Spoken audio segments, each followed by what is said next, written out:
Salut, c'est Trado, content de vous retrouver pour la mise à jour du format gagnant en bourse avec des ETF. Il va y avoir une petite modification, vous allez le remarquer, mais sur le fond, rien n'a changé. Trois formats. Un format cœur de portefeuille pour savoir ce que vous pouvez acheter et laisser mûrir dans votre portefeuille pour des années, des décennies, pour la transmission, pour l'héritage, pour la succession, pour tout ce que vous voulez, pour votre retraite. Ensuite, un format ETF qui rentre en phase 2 ou l'étape numéro 3, si vous préférez, les ETF fusées dont vous pourriez vouloir éventuellement profiter d'une correction pour acheter tant ils ont augmenté. On commence par les ETF de cœur de portefeuille destinés à composer l'essentiel de votre portefeuille d'ETF, à commencer par cet ETF World 23 pays développés. Vous le connaissez bien, il est éligible au PEA. Idéalement, la zone d'accumulation rationnelle ici, c'est 525 470 euros. La même chose pour cet ETF 23 pays développés, 24 pays émergents. Bon, beaucoup plus diversifié. La zone d'accumulation rationnelle, on n'y est pas encore. La zone d'accumulation rationnelle, c'est 71 euros. Troisième ETF de cœur de portefeuille, si vous préférez le SP500, beaucoup le choisissent parce qu'il est très dynamique, encore plus que les ETF World. La zone d'accumulation rationnelle, c'est 60-30, 57-70. Nasdaq, pour encore plus de dynamisme, parier sur les technologiques. La zone d'accumulation rationnelle, c'est 21-900, 21-500. Si vous voulez de l'Europe, il y a cet ETF Eurostock 600. En cœur de portefeuille, pourquoi pas. Zone d'accumulation rationnelle 240-230. La même chose, mais sur les 50 plus grosses capitalisations. La zone d'accumulation rationnelle, c'est 184-165 euros. Et pour ceux qui voudraient mettre du CAC 40 en cœur de portefeuille, ce que je ne recommande pas, mais bon, certains le font. La zone d'accumulation rationnelle, pour moi, c'est 72-00, 68-00. Premier point. Vous aurez remarqué une modification. Maintenant, je ne traite plus les actions en zone d'accumulation rationnelle simplement parce que ça fait des mois qu'il n'y en a plus. Donc, autant mettre les autres, celles du format 2, du format 3, dans la poche ETF satellite. Au moins, vous savez ce que vous faites et vous ne restez pas bloqué. 2. Pour ceux dont je viens de parler, je vous rappelle que ma méthode repose sur l'idée qu'on peut articuler le concept de DCA et le concept de zone d'accumulation rationnelle. C'est-à-dire que vous intervenez à intervalles réguliers, par exemple tous les 5 du mois, vous achetez une partie de cet ETF de cœur de portefeuille et vous conservez une petite partie, ça peut être 10%, 20%, 50%. Et vous accumulez encore plus lorsqu'on est sur zone d'accumulation rationnelle. Et dès qu'on revient sur une zone d'accumulation rationnelle, vous remettez une couche pour augmenter votre exposition pendant les soldes. Mais ça fonctionne uniquement sur des choses qui tendanciellement montent toujours, comme un ETF Monde ou un ETF SP500 qui historiquement monte toujours. Ok ? Dernière chose, n'oubliez pas que chacun des ETF que je mentionne fait l'objet, et c'est très important, d'une notice technique. Et si vous allez sur mon site, j'ai regroupé toutes les notices techniques pour vous. Donc vous allez sur mon site Tradosor, vous cliquez sur l'article et là vous avez toutes les notices techniques de tous les ETF que je mentionne. Et si vous voulez acheter ça, il faut généralement un bon broker qui possède tous les ETF. Et là vous avez Trade Republic. Si vous cliquez ici, vous allez arriver sur leur site. C'est un sponsor, donc forcément si vous cliquez sur le lien, c'est bon pour moi. Et là, vous allez avoir accès donc aux informations, voilà, 0 à 1% de frais de transaction, 2% d'intérêt sur vos espèces, une banque, donc PEA, etc. Je vous laisse découvrir.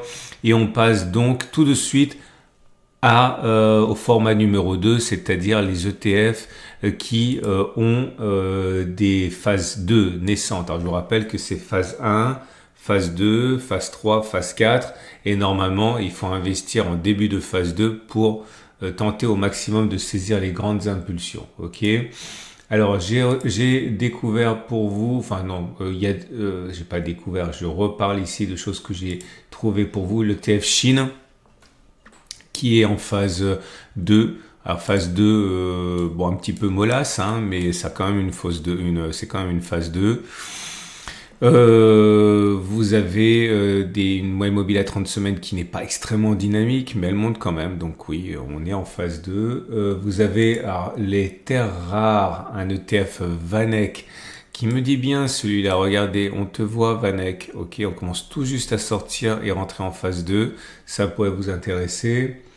Vous avez également cet ETF Eurostock 600, la nourriture et les boissons. Alors lui, par contre, je ne sais pas si vous allez le garder. Il est revenu très profondément sous la moyenne mobile à 30 semaines. Certains préféreront sortir. Certains donneront une chance au produit, c'est vous qui voyez. Moi, je resterai encore, mais c'est personnel, hein. Si vous sortez maintenant, vous aurez encaissé une perte en imaginant que vous soyez rentré ici. Ok, en début de phase 2, vous perdriez aujourd'hui 5%. Ok, bon, ça va, c'est gérable, hein. Par rapport à ce que ça peut fournir, par rapport à ce que cet ETF peut fournir comme gain, comme progression, c'est 5%, c'est pas grand chose, hein. Regardez là, entre l'entrée et les plus hauts, j'ai bien dit les plus hauts, hein, donc le cas le plus parfait, on a pris 27%. Donc vous voyez, l'intérêt de cette méthode, c'est pas de gagner souvent, vous gagnez une fois, une chance sur deux, hein, mais vous gagnez généralement beaucoup plus que quand vous perdez lorsque vous avez tort, c'est ça l'intérêt, hein. Je vous propose cet ETF hydrogène, j'aime bien la tête qu'il a aussi, regardez, ok, on est bien, on est juste bien, on est en phase 2.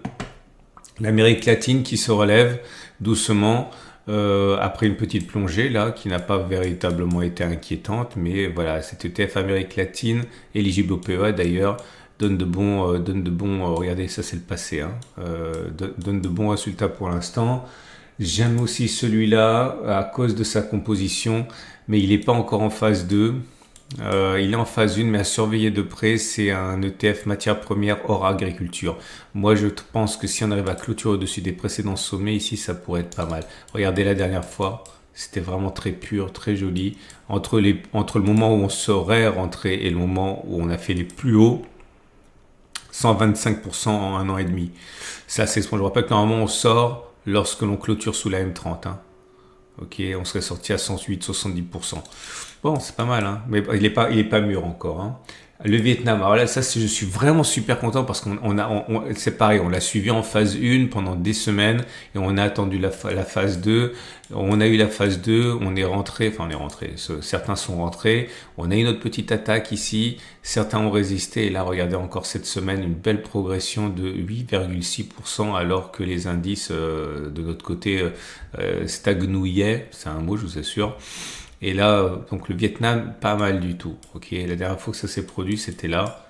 Ok, et on a pris au mieux, j'insiste sur le au mieux, hein, parce qu'il n'y a pas de martingale. Au mieux, on a pris 66% et on aurait été sorti du trade normalement à plus 48, ici, 49. Ok, donc c'est pas mal, c'est pas mal. Et l'énergie également, il a souffert, hein, cette ETF énergie. Regardez cette monstrueuse phase 4. Et là d'ailleurs vous avez une phase 1 qui n'a absolument pas débouché et ça montre que parfois il y a des dangers à laisser sa chance au produit, hein. Quand vous laissez trop sa chance au produit, vous risquez aussi d'avoir des sorties par le bas. Alors là c'est malheureux, c'est pour ça que certains préfèrent limiter le risque en sortant sous la moyenne mobile à 30 semaines, hein. Mais enfin bon, bref, si vous êtes resté là, ça peut donner des choses intéressantes. Et je pense qu'on a terminé pour les ETF en phase 2. On va passer aux phases 3. Pardon, excusez-moi. On passe au format 3, les fusées. Il y a des entrées chez les fusées. Alors les fusées, c'est des ETF qui sont en phase 2, mais bien avancés déjà. Et certains voudraient être à rentrer, mais pas à ce prix-là et attendre une correction, hein. C'est le cas de ce X-Tracker, World Information Technology, qui a pris en l'espace de 4 mois, vous le voyez bien, 60% en 4 mois. Ça pourrait vous intéresser. C'est là qu'il faut bien connaître la notice technique.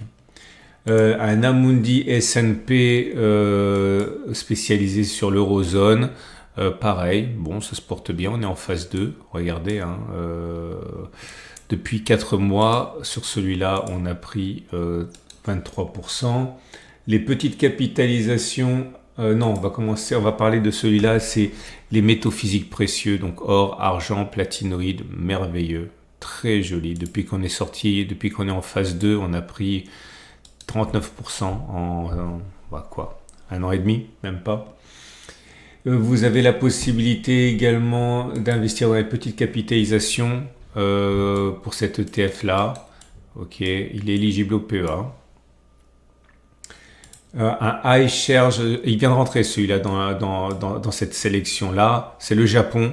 En 4 mois, cet ETF spécialisé sur le Japon a pris 27%. C'est pas mal pour un indice, hein. C'est pas à peine d'aller taper dans du technologique, hein. Parfois, des indices, ça fait très bien le job. On est sur des sommets historiques. Enfin, les sommets historiques, regardez, c'est un ETF qui est pas très vieux, hein. Mais bon, pour cet ETF, c'est pas mal quand même.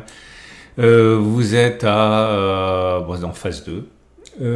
iShares MSCI, petite et grande capitalisation de la zone euro, pareil, éligible au PEA. Les économies émergentes, celui-là je le fais rentrer. Il a pris en l'espace de 4 mois 30% aussi. Ok, à surveiller si vous voulez rentrer sur repli. Un Amundi spécialisé dans les hauts dividendes sur actions européennes et il est éligible au PEA. Le gaming, il est nouveau dans la sélection, nouveau record. Donc c'est un Vanek. Vanek, c'est pas connu en France, mais c'est énorme, hein. Aux États-Unis, c'est un acteur majeur. Pareil, dans 4 mois, il a pris 40%. Le nucléaire, alors lui, il bat tous les records. On est à 110% en 4 mois, mais il est très cher. Donc je comprendrais que vous vouliez attendre un petit peu qu'il redescende. Les minières, très bien les minières, mais les minières juniors, donc les mines nouvelles, nouveau record. Ok. Vous avez parfait, cette ETF défense aussi. Regardez ça, la progression. Malheureusement, c'est le contexte géopolitique qui veut ça.